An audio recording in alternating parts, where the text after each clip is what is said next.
எரேமியா அதிகாரம் 41.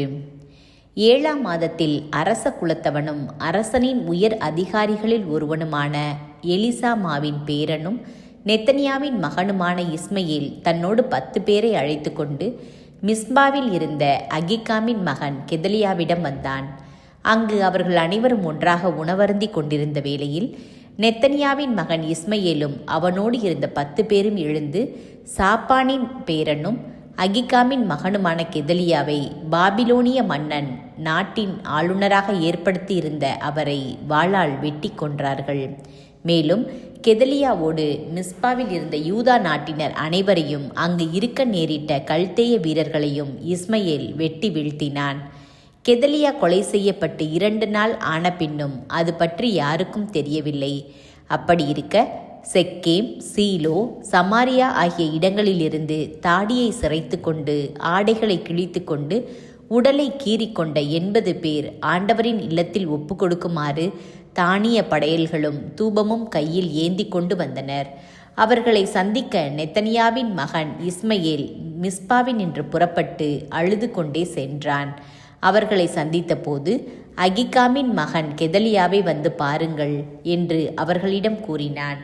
அவர்கள் நகருக்குள் நுழைந்திடவே நெத்தனியாவின் மகன் இஸ்மையேலும் அவனோடு இருந்தவர்களும் அவர்களை கொன்று நிலவறைக்குள் தள்ளிவிட்டனர். அவர்களுள் 10 பேர் இஸ்மையேலை நோக்கி, எங்களை கொல்லாதீர், ஏனெனில் கோதுமை, வார்கோதுமை, எண்ணெய், தேன் ஆகியவற்றை சேர்த்து வயலில் மறைத்து வைத்திருக்கிறோம் என்றார்கள். எனவே அவன் அவர்கள் சகோதரர்களோடு அவர்களை கொல்லாமல் விட்டுவிட்டான்.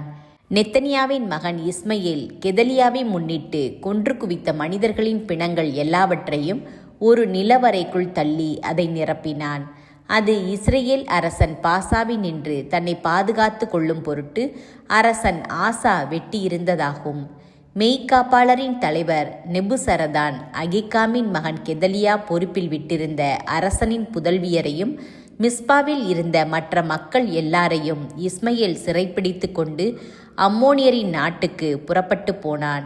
நெத்தனியாவின் மகன் இஸ்மையேல் செய்திருந்த கொடுமை அனைத்தையும் பற்றி காராயாகின் மகன் யோகனானும் அவனோடு இருந்த படைத்தலைவர்கள் அனைவரும் அறிய வந்தபோது அவர்கள் தங்களோடு இருந்த ஆள்கள் எல்லாரையும் அழைத்து கொண்டு நெத்தனியாவின் மகன் இஸ்மையேலோடு போரிட புறப்பட்டு கிபையோனின் பெரிய நீர்நிலை அருகே அவனை நெருங்கினார்கள். இஸ்மையேலின் பிடியிலிருந்த மக்கள் எல்லாரும் காரையாகின் மகன் யோகனானையும் அவரோடு இருந்த படைத்தலைவர்களையும் கண்டு மகிழ்ச்சியுற்றார்கள். இஸ்மையேல் சிறைப்படுத்தி மிஸ்பாவிலிருந்து கூட்டி சென்றிருந்த மக்கள் எல்லாரும் அவனை விட்டுவிட்டு காரையாகின் மகன் யோகனானோடு சேர்ந்து கொண்டார்கள். ஆனால் நெத்தனியாவின் மகன் இஸ்மையேல் 8 பேரோடு யோகனானிடமிருந்து தப்பி அம்மோனியரின் நாட்டிற்கு ஓடிப்போனான். நெத்தனியாவின் மகன் இஸ்மையேல் அகிகாமின் மகன் கெதலியாவை கொன்றபின் மிஸ்பாவில் எஞ்சியிருந்தோரை படைவீரர், பெண்டீர், சிறுவர், அரசவையோர் ஆகியோரை சிறைப்பிடித்து இழுத்து வந்தான். இவர்களை காரையாகின் மகன் யோகனானும் அவரோடு இருந்த படைத்தலைவர்கள் அனைவரும் கிபையோனில் இருந்து அழைத்து வந்தார்கள். அவர்கள் எல்லாரும் புறப்பட்டு பெத்லெஹேமுக்கு அருகே இருந்த கேருத் கிம்காமினில் தங்கினார்கள். பாபிலோனிய மன்னன் நாட்டின் ஆளுநராக ஏற்படுத்தியிருந்த அகிகாமின் மகன் கெதலியாவை நெத்தனியாவின் மகன் இஸ்மையேல் கொன்று போட்ட காரணத்தினால் அவர்கள் கல்தேயருக்கு அஞ்சி அவர்களிடமிருந்து தப்பிக்கும்படி எகிப்துக்கு போக எண்ணியிருந்தார்கள்.